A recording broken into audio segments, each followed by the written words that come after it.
Welcome to Authentic You TV.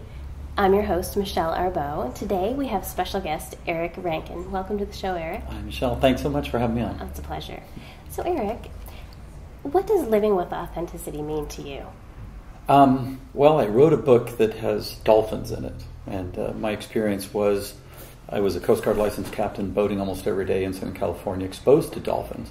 And I saw that there was something going on with these animals, that they were approaching us and checking us out. So I learned more. The more I learned about them, they seemed like almost the most authentic creature there was, because in their physiology, what a dolphin's capable of doing is something that no other creature can do. They can transmit ultrasonic pulses at and into each other, like ultrasound that you do on a womb and seeing an infant inside. So there's no such thing, and they're very smart, so they can process this information, that they can blast this ultrasonic beam, get back this physical from the inside out, like a MRI scan of each other. So there's no such thing as living an inauthentic life with each other. They can't ask, how are you, when they can see, oh my gosh, you haven't eaten in 5 days and your heart rate's up and you're stressed and your pulse and everything else.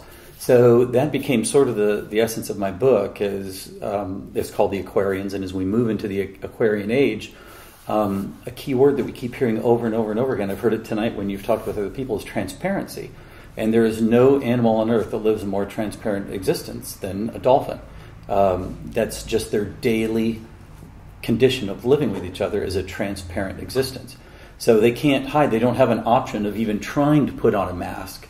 They don't even have that option. So it just seemed like, wow, what a concept. We hear this word transparency now being bandied about. I just read an ad from Chevy, it said our vow to our customers and our stockholders is we're going to be a more transparent company. Transparent. And it just seems like there's a real movement to be. I don't try and say we're supposed to become dolphins, but I think there is a message there that we can be more dolphin-like. Yes. Mm-hmm. And that's worked for me for quite a while. And I just think that that question of authenticity is at the very core of, one, a dolphin existence, but two, of where we're headed in this. We talk about this new age. New age has gotten a bad rap. We talk about new age music and new age bookstores, and it's just sort of this catch-all of all things. But the term new age is always referred to this scientifically accurate age of Aquarius that we're moving into. And we've heard about it in the song and the play Hair and everything else. We've been introduced softly to this new age, but now it's here. I mean, it's actually coming. And what Aquarius is all about, first and foremost, is being authentic and seeing, if you trusted that in yourself and other people, what would the world be like? And I think we're about to find out. The rug is sort of being pulled out from under us in the way things have worked, our banking systems, our financial systems, everything the way we did it, the American dream, trusting that this is the way it's always going to be. And I think every day that goes by, this hope that can't things just get back to normal, I think we don't even believe that anymore. I mean, even the people that would like it and say, can't we just get back to the way it was, just this consumer machine, make stuff that we don't need, buy stuff that we don't need. I think we're just becoming more and more content without that. And our relationships, things that we know really matter, things that are epiphany moments, on your deathbed, these epiphany moments, all of a sudden we're kind of being faced with them right now. And in those epiphany moments, you think what really matters, and it's our relationships, it's our family, it's our friends, it's not the stuff. And all those things point to authenticity. So that's where I think we're headed. Wow, such wisdom, Eric. Thank you so much. You've touched on a lot of great topics.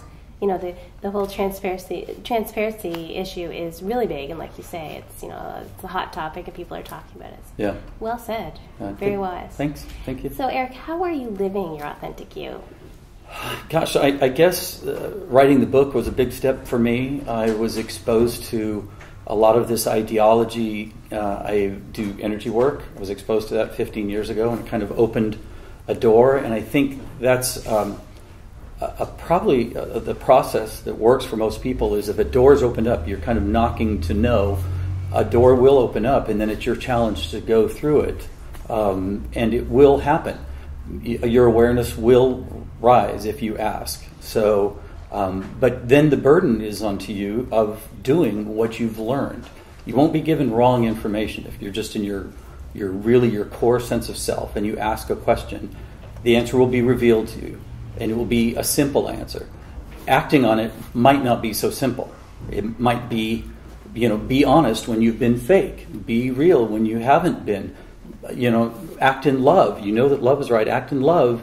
Do these things, and they might be the most challenging things to you in the world. To go out and express love first. That the very first thing that someone would recognize in you is you're not going to judge them. You're going to love them. That's different than the way most people go out. You go out in fear. We've been trained in fear. News sells us fear. It's an industry. Fear is an industry. It's not a truth. I mean, if the news says that a plane crashed today, well, the bigger truth is 10,000 planes did not crash today. But we buy into a fear-driven modality. It's seemed to have served us up until this point to some degree. It's gotten us here. But hopefully what this new age is about is not functioning from fear. It's functioning from a place that we're so much alike. We want the same things. At the very core of who we are, we want the same things. We want to be loved. We want to share. We want to have positive impact on people's lives. We want to be healthy and happy. There's so much more that is truly the same about us than there is difference.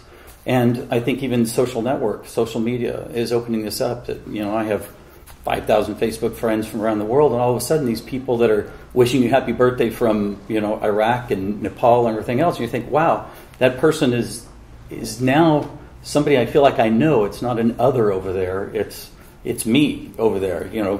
I can almost inhabit that space, and it's changing the world. All this stuff we're in this Mayan calendar. My book is about the end of the Mayan calendar in 2012, and it's amazing to me that this is all coming to a head about this same time frame that this age of Aquarius is dawning. The Mayan calendar is ending, talking about not an end of the world, but the end of things as we've known them, shifting in to a new type of paradigm. We hear this word now, the shift, to describe this shifting out of fear-driven modality into hope and love-driven modality way of living.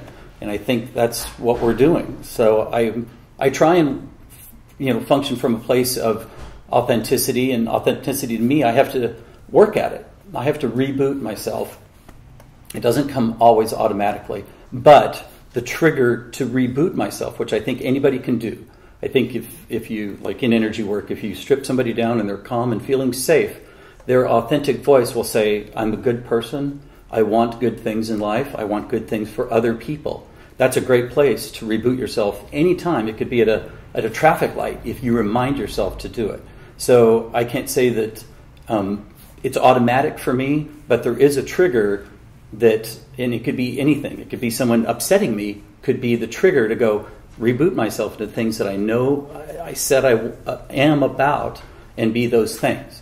And it comes, that answer, you've knocked on the door, the answer comes, act in love. You might not be able to agree with that person, but you can say something, do something in love that will either smooth you through this, get this other person through this. It works every time. So I love that, the rebooting, because being us is difficult. Being your authentic you, it takes work, it takes effort, because we're trained to put the mask on. So I like that, rebooting, and you do need to do that along the way. You need to say, wait a minute, I'm not being my authentic That's right. self. Well, if you feel yourself coming out of it, which I would say happens to most people every day, they start with high ideology, but people drag them out of it, situations drag them out of it, fear drags them out of it. But it doesn't have to. You just need to remind yourself. Maybe a deep breathing starts you back on your reboot, and it can be instantaneous. It can take the moment that you're sitting at a stoplight. It can be that quickly to go, who am I? Who do I vow that I am? And it'll be good stuff. It's the core of who you are. Your motivation will be good things. And that's a great place to just rebuild again. And eventually, you've got this nice, solid platform to build your pyramid on, that's sturdy ground of who you really are, who you really want to be, what you're going to do with your life. Fantastic. Thank you so much, Eric. Thank you.